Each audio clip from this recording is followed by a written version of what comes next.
สวัสดีค่ะ Love Novel Channel by นุชกลับมาพบกับทุกท่านอีกเช่นเคยพร้อมกับนิยายโรแมนติกคอมเมดี้เรื่องไม่ได้ขอให้รักแต่ไม่อยากให้ลืมวันนี้เสนอเป็นตอนที่4ค่ะอยากฟังกันแล้วใช่ไหมคะไปติดตามรับฟังพร้อมกันได้เลยค่ะระหว่างที่ธนาทิพย์และพฤกษ์เดินออกจากซอยบ้านเพื่อนเพื่อมาที่ป้ายรถเมล์นั้นทั้งคู่ได้พูดคุยกันถึงเรื่องของกรกวินนายเชื่อเรื่องที่ไอ้กรมาเล่าให้ฟังหรือเปล่าไร้สาระไหนพฤกษ์ของแบบนี้ไม่เห็นไม่ได้แปลว่าไม่มีไอ้กรมันอาจจะเห็นจริงๆก็ได้ไม่อย่างนั้นมันจะมีท่าทีแปลกๆไปเหรอจริงไหมผมพยักหน้ายืนยันคำตอบของพฤกษ์แม้จะรู้ดีว่าพวกเขามองไม่เห็นก็ตามสรุปว่านายเชื่อเรื่องพวกนี้ธนาทิพย์ย้อนถามจะว่างั้นก็ได้และที่นายแนะนำให้ไอ้กรมันโทรไปปรึกษาเรื่องนี้กับหมอโรคจิตอย่างพี่เอกฉันว่ามันเปล่าประโยชน์แล้วจะให้ทำยังไงพามันไปรดน้ำมนต์หรือไปหาร่างทรงอย่างที่นายแนะนำฉันว่ามันก็ไม่ได้เรื่องหรอกแต่เราก็น่าจะลองดูเผื่อว่ามันจะได้ผลลองดูก็ได้แต่เราฟังก่อนแล้วกันว่าพี่เอกจะแนะนำไอ้กรว่ายังไงถ้ามันไม่ได้ผลจริงๆเราค่อยใช้วิธีที่นายแนะนำตามนั้นฉันว่าผีที่ตามไอ้กรมันต้องฤทธิ์เยอะแน่เลยวัฒนาขนาดกลางวันแสกๆยังกล้าปรากฏตัวให้ไอ้กรเห็นได้เห็นจริงหรือเปล่าก็ไม่รู้เราก็ได้แต่ฟังที่ไอ้กรมันพูดรถมาแล้วฉันไปก่อนนะเว้ยธนาเจอกันพรุ่งนี้ผมเลือกที่จะตามเพื่อนที่ชื่อพฤกษ์ไปเพราะเขาดูจะเชื่อคำพูดของกรกวินมากกว่าธนาทิพย์ผมเดินไปนั่งที่เบาะด้านหลังที่พฤกษ์นั่งก่อนจะชะโงกหน้าไปมองว่าเขากำลังอ่านอะไรทำไมจู่ๆถึงรู้สึกเย็นเยือกแบบนี้วะสงสัยจะอินกับเรื่องที่ไอ้กรเล่ามากไปหน่อยพฤกษ์เอามือลูบไหล่แขนข้างที่ผมชะโงกหน้าเข้าไปใกล้ผมอยู่นี่คุณเห็นผมไหมอีกฝ่ายไม่ได้มีทีท่าว่าเห็นหรือได้ยินสิ่งที่ผมพูดแม้เขาจะเชื่อเรื่องที่กรกวินเล่าให้ฟังแต่มองไม่เห็นผมก็เปล่าประโยชน์คงต้องกลับไปขอความช่วยเหลือจากกรกวินตามเดิมแต่จะทำยังไงให้เขายอมช่วยผมนี่สิยังเป็นประเด็นปัญหาที่ผมยังคิดไม่ตกผมตัดสินใจเดินเล่ร่อนไปในสถานที่ต่างๆโดยยังไม่ย้อนกลับไปกวนกรกวินในค่ำคืนนี้คนส่วนใหญ่จะเดินผ่านล่างผมไปโดยที่เขาไม่รู้เพราะมองไม่เห็นจะว่าไปก็มีแต่กรกวินเท่านั้นที่เห็น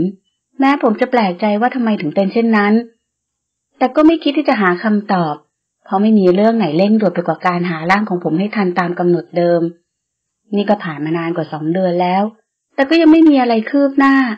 คงต้องหันไปหาที่พึ่งหนึ่งเดียวอย่างกรกวินเพราะมองไม่เห็นทางเลือกอื่น2 หัวดีกว่าหัวเดียวเผื่ออะไรมันจะง่ายขึ้นถ้าผมหาร่างของตัวเองไม่พบภายในเวลาที่ยมทูตกำหนดทุกอย่างจบเหแน่และผมจะปล่อยให้เป็นแบบนั้นไม่ได้เด็ดขาดในเวลาเดียวกันนั่นเอง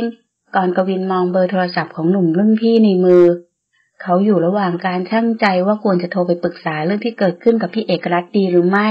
แต่สุดท้ายก็ตัดสินใจโทรศัพท์ติดต่อไปตามเบอร์ดังกล่าวเขากดเลขหมายตามที่ได้รับมารออยู่สักพักอีกฝ่ายก็รับสายสวัสดีครับพี่เอกผมเองนะครับผมเองนะใครกรกวินครับออกจากโรงพยาบาลตั้งแต่เมื่อไหร่สักพักแล้วครับหายดีแล้วล่ะสิก็ไม่เชิงครับหมายความว่ายังไงบาดแผลตามร่างกายหายเป็นปกติแล้วครับแต่มีบางอย่างที่เปลี่ยนไปผมเลยต้องโทรมาขอคำปรึกษาจากพี่มีอะไรก็ว่ามารอฟังอยู่ตั้งแต่ผมฟื้นขึ้นมาผมก็มองเห็นอะไรบางอย่างที่คนอื่นมองไม่เห็นเห็นอะไรอย่าบอกนะว่าเห็นผีกรกวินได้ยินเสียงหัวเราะของรุ่นพี่ดังมาตามสายด้วยความขบขันใช่เลยครับมีวิญญาณเล่ร่อนมาวนเวียนอยู่รอบตัวผมมันติดตามไปทุกที่ดั่งเงาตามตัวสลัดยังไงก็ไม่หลุดนายกลัวว่างั้นไม่ได้กลัวครับแต่มันเริ่มมีผลกระทบกับชีวิตของผมคนอื่นๆเขาไม่เห็นเหมือนที่ผมเห็นพวกเขาก็เลยมองว่าผมเพี้ยนถ้าพูดคนเดียวเป็นเรื่องเป็นราวผมก็เลยต้องโทรมาปรึกษาพี่ว่าผมควรจะทำยังไงดีจะยากอะไรนายก็คุยกับมันสิถามไปเลยว่ามันต้องการอะไรถึงได้ทำแบบนี้เอาจริงดิพี่จริงไม่คุยแล้วนายจะรู้ได้ไงว่ามันเฝ้าวนเวียนตามนายทำไมถ้าจะให้ดีก็อย่าลืมขอเลขเด็ดมาบอกพี่ด้วยจะได้รวยกันทั่วหน้านึกว่าจะมีคำแนะนำดีๆกับบอกให้คุยกับผีซะงั้นผมควรทำตามคำแนะนำเพี้ยนๆของหมอโรคจิตรุ่นพี่คนนี้ดีไหมนะเชื่อพี่ทำตามที่พี่แนะนำดีที่สุดแล้วพูดจบก็หัวเราะดังมาตามสายผมจะลองคิดดูอีกทีครับถ้านายอยากรู้ว่ามันตามเราทำไมก็ต้องคุยจะได้รู้ไงก่อนว่ามันต้องการอะไรโอเคครับ ผมไม่กวนเวลาพี่เอกแล้วขอบคุณสำหรับคำแนะนำไม่ต้องเกรงใจมีอะไรโทรหาพี่ได้ตลอดขอบคุณครับจากนั้นต่างก็วางสายไปให้ตายสินึกว่าจะมีทางออกดีๆที่ไหนได้เพี้ยนหนักกว่าผมซะอีกแต่แนะนำแบบติดตลกว่าให้ผมคุยกับผีถามไปเลยว่ามันต้องการอะไรและอย่าลืมขอเลขเด็ดมาด้วยสรุปว่านอกจากจะไม่ช่วยอะไรแล้วยังให้คำแนะนำเพี้ยนๆกับผมอีกให้ผมคุยกับผีเนี่ยนะใครจะบ้าทำแบบนั้นหรือผมควรทำตามแนะนำของพี่เอกรัตน์ดีจะได้รู้ว่าไอ้ผีตัวแสบมันต้องการอะไรถึงได้ติดตามผมไม่เลิกแบบนี้ผมนอนคิดถึงแต่เรื่องนี้จนพลอยหลับไปตั้งแต่เมื่อไหร่ก็ไม่รู้สายวันต่อมากรกวินเฝ้าคุ้นคิดถึงเรื่องที่พี่เอกรัตน์แนะนำยอมรับว่ามันเป็นความคิดที่บ้ามากๆแล้วใครล่ะที่จะบ้าทำตามคำแนะนำนั้นนอกจากผมตัดสินใจที่จะคุยกับไอ้ผีตัวแสบตรงๆตัวต่อตัวแบบลูกผู้ชายพอคิดดีแล้วว่าถ้าทำเป็นไม่รู้ไม่เห็นมันก็คงจะไม่ไปจากชีวิตผมหรอกนี่จึงเป็นสิ่งเดียวที่จะทำให้มันออกไปจากชีวิตของผมได้ด้วยการถามมันไปตรงๆว่าต้องการอะไรกันแน่ถึงได้มาวนเวียนอยู่ใกล้ตัวผมแบบนี้ถ้าผมทำให้มันได้ผมก็จะทำมันจะได้ออกไปจากชีวิตของผมสักทีไอ้ผีตัวแสบอยู่ที่ไหนออกมาคุยกันหน่อยสิเขาตะโกนบอกในขณะที่นั่งอยู่ที่โซฟาตัวยาวเรียกหาผมเหรอเฮ้ยมาไม่ให้ซุ้มให้เสียงตกใจหมดไปนั่งห่างๆเลยไอ้ผีตัวแสบยอมทำตามที่กรกวินสั่งโดยเดินไปนั่งโซฟาตัวที่อยู่ตรงข้ามกับที่เขานั่งแต่ยังไม่วายบ่นให้กรกวินได้ยินไม่ให้มาเงียบๆแล้วจะให้แห่ขันหมากมาแล้วไงยังจะปากดีพูดจายอกย้อนอีกขอโทษก็ได้ฉันมีเรื่องอยากจะคุยกับนายอยากรู้ว่าทำไมนายถึงได้ตามรังควานฉันไม่เลิกที่จริงผมไม่ได้ตามคุณคนเดียวหรอกเมื่อวานยังตามไปอยู่กับเพื่อนคุณที่ชื่อพลึกเลยด้วยความที่มันกลัวว่าผมจะไม่เชื่อจึงบอกพิกัดบ้านเพื่อนผมได้อย่างถูกต้องแม่นยำก่อนจะพูดปิดท้ายว่าแต่เพื่อนของคุณเขามองไม่เห็นผมก็เลยกลับมาที่นี่กลับมาทำไมก็คุณเรียกหาผมไม่ใช่เหรอสรุปเป็นความผิดของผมสินะที่ดันไปร้องเรียกหามันนายยังไม่ได้ตอบคำถามของฉันเลยว่าทำไมถึงมาตามคุณใช่ไหมใช่มีเหตุผลอะไรผมต้องการความช่วยเหลือทำไมต้องเป็นฉันเพราะคนอื่นมองไม่เห็นผมเหมือนที่คุณเห็นโชคดีจริงๆโชคดีตรงไหนวะซวยนะสิไม่ว่าไอตัวแสบยิ้มกว้างก่อนจะย้อนถามคุณจะช่วยผมใช่ไหมชิบหายละอยู่ดีๆผีก็วานให้คนช่วยงานนี้ต้องวายป่วงแน่ผมทำใจดีสู้เสือสู้ผีย้อนถามกลับไปว่าต้องการให้ช่วยอะไรผมอยากให้คุณตามหาร่างของผมป่านี้ไม่อยู่บนเมนเผาไปแล้วเหรอผมยังไม่ตายถ้ายังไม่ตายแล้วจะเป็นผีเล่ร่อนแบบนี้ได้ยังไงที่วิญญาณของผมต้องหลุดออกจากร่างมันเป็นเพราะความผิดพลาดของยมทูตที่จริงผมยังไม่ถึงคาดยังไม่ถึงที่ตายแต่เพราะความผิดพลาดทำให้วิญญาณของผมหลุดออกจากร่างจากความผิดพลาดนั้นผมมี2 ทางเลือกคือไปจากโลกนี้ตามคำแนะนำของยมทูตแต่ผมเลือกทางที่2คือผมต้องหาร่างของผมให้เจอและกลับเข้าร่างเดิมของผมให้ได้ภายใน90 วันถ้าผมทำไม่ได้ภายในระยะเวลาที่กำหนด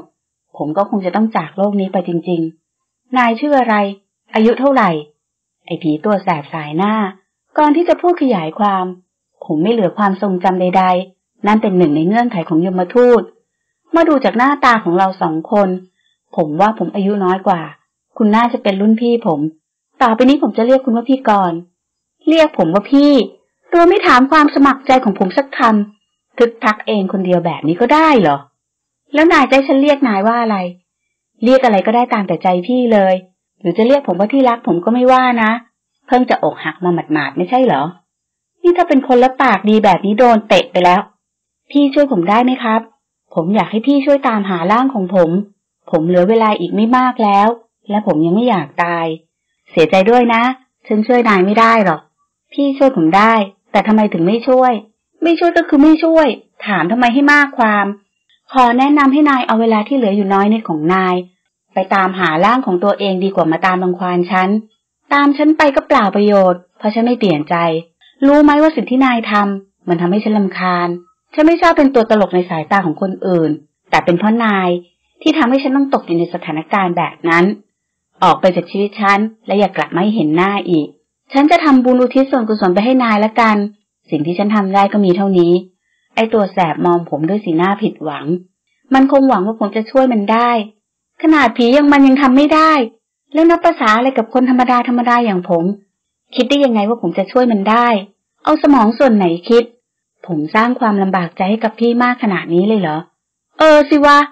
รู้แล้วยังจะมาถามอีกจะไปไหนก็รีบไปให้พ้นหน้าแล้วก็ไม่ต้องกลับมาวนเวียนให้เห็นอีกล่ะผมขอโทษที่สร้างปัญหาให้พี่แต่อยากให้พี่เข้าใจว่าผมไม่ได้มีเจตนาร้ายเพียงแค่อยากขอความช่วยเหลือจากพี่เท่านั้น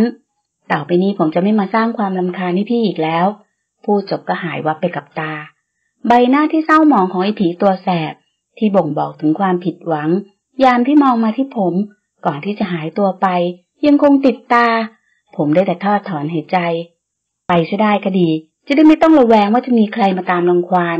หวังว่ามันจะทำได้อย่างที่มันพูดว่าแต่ผีจะมีสัจจะหรือเปล่านี่สิกรกวินนัดกับธนาทิพย์และพฤกษ์ให้ไปเจอกันที่ร้านประจำหลังเลิกเรียนเขาไปนั่งรอเพื่อนก่อนเวลาเพียงเล็กน้อยหลังจากนั้นไม่นานเพื่อนรักทั้งสองก็มาถึงหลังจากสั่งอาหารที่อยากกินแล้วธนาทิพย์ก็เปิดประเด็นการสนทนาทันที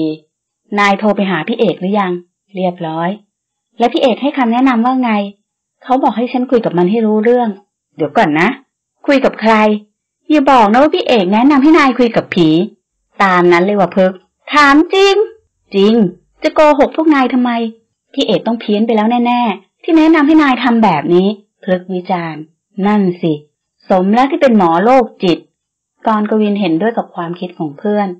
พวกนายก็พูดไปเรื่อยพี่เอกอาจจะคิดว่านายพูดเล่นก็ได้ก่อนถึงได้แนะนำไปแบบนั้นธนาทิพย์ยังคงเชื่อมั่นในตัวจิตแพทย์รุ่นพี่ที่พวกเขาเอ่ยถึงแต่มันก็เป็นคำแนะนำที่เพี้ยนๆอยู่ดีนะว่าไหมธนาทิพย์กับพึกพยักหน้าเห็นด้วยกับคำพูดของกรกวินถ้าจะมีใครที่เพี้ยนกว่าพี่เอกก็คงเป็นฉันดวงตาของพึกเบิกกว้างเมื่อได้ยินคำพูดของเพื่อนอย่าบอกนะว่านายคิดที่จะทำตามที่พี่เอกแนะนำใครแหละที่จะบ้าทำตามคำแนะนำนั้นนอกจากฉันและไม่ใช่แค่คิดแต่ลงมือทำไปแล้วว่ะบ้าจริงฉันเพิ่งรู้นะว่านายคุยกับผีรู้เรื่องด้วยอย่านอกเรื่องไอ้พลึกไหนเล่าให้เราฟังสิก่อนว่านายคุยกับผีได้เรื่องยังไงบ้างรู้หรือยังว่ามาตามนายทำไมรู้แล้วมันต้องการให้ฉันช่วยตามหาร่างให้หมายความว่าไงธนาทิพย์ถามด้วยความสงสัยไอ้ตัวแสบมันบอกว่ามันยังไม่ตายแต่เพราะความผิดพลาดของยมทูตทำให้วิญญาณของมันหลุดออกจากร่างและมันต้องการกลับเข้าร่างเดิมให้ได้ภายใน90 วัน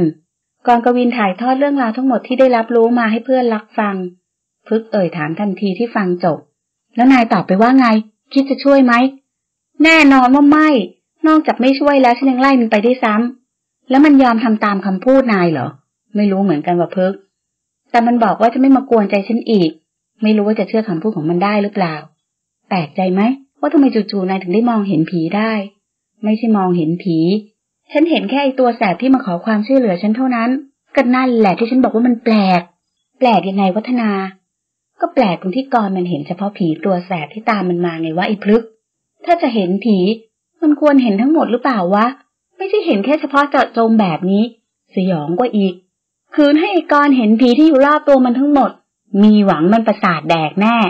ว่าแต่นายได้ถามมันไหมว่าทำไมถึงมีแต่นายที่เห็นประโยคสุดท้ายพึกหันไปกับกรกวินว่ะลืมถามไปแต่มันไม่ได้มาตามฉันคนเดียวหรอกนะมันตามพวกนายไปด้วยเพียงแต่พวกนายไม่เห็นเท่านั้นแล้วมันก็สารภาพว่าเมื่อคืนมันอยู่กับนายนะพึกเฮ้ยพูดเป็นเล่นมันบอกแบบนั้นจริงๆฉันไม่เอาเรื่องแบบนี้มาโกหกนายหรอกพึกกลืนน้ำลายพร้อมกับเหลียวซ้ายแลขวาอย่างหวาดก่อนที่จะถาม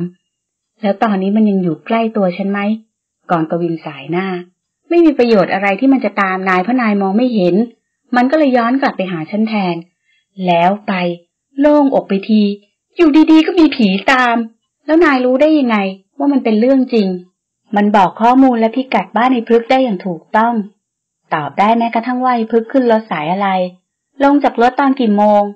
ถ้าไม่ตามไปจะรู้ได้ยังไงว่าพฤกษ์มันขึ้นรถสายอะไรบ้านอยู่ตรงไหนจริงไหมก็จริงนะจำได้ไหมว่านายเริ่มเห็นมันตั้งแต่เมื่อไหร่กรกวินนิ่งคิดก่อนจะตอบคำถามของธนาทิพย์วันที่ฉันมาเจอลุงที่มหาวิทยาลัยครั้งล่าสุดขากลับต้องผ่านหน้าโรงพยาบาลที่ฉันเคยพักรักษาตัวก็เลยแวะจอดที่นั่นพักหนึ่งฉันเกือบเดินชนมันแต่ก็เลี่ยงทัน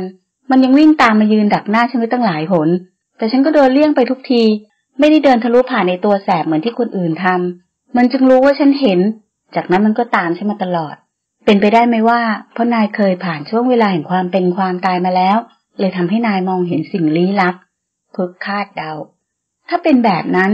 ฉันก็ควรจะเห็นมากกว่า1สิใช่ไหมทำไมถึงเห็นแค่ผีตัวแสบนั้นเท่านั้นจริงว่ะธนาทิพย์และพึกเอ่ยออกมาพร้อมกันช่างมันเถอะมันผ่านไปแล้วหวังว่ามันจะไม่ย้อนกลับมาอีกนะรีบกินกันดีกว่ากินเสร็จแล้วจะได้กลับธนาทิพย์กล่าวจะรีบไปไหนอยู่เป็นเพื่อนกันก่อนสิเราจะสอบอีกวัน2 วันนี้แล้วยังอ่านหนังสือสอบไม่ทันเลยช่วงสอบห้ามกวนไว้หลังสอบค่อยเจอกันก็ได้ว่าอีพึกกรกวินพูดออกมาอย่างเข้าใจสถานการณ์กินเสร็จต่างก็แยกย้ายกันกลับบ้านใครบ้านมันขอบคุณทุกท่านที่ติดตามรับฟังค่ะขอให้ทุกท่านมีความสุขและกลับมาพบกับความสนุกและความบันเทิงแบบนี้ได้ใหม่ในคลิปหน้าสำหรับวันนี้ Love Novel Channel by นุคงต้องขอตัวลาไปก่อนพบกันใหม่ตอนหน้าสวัสดีค่ะ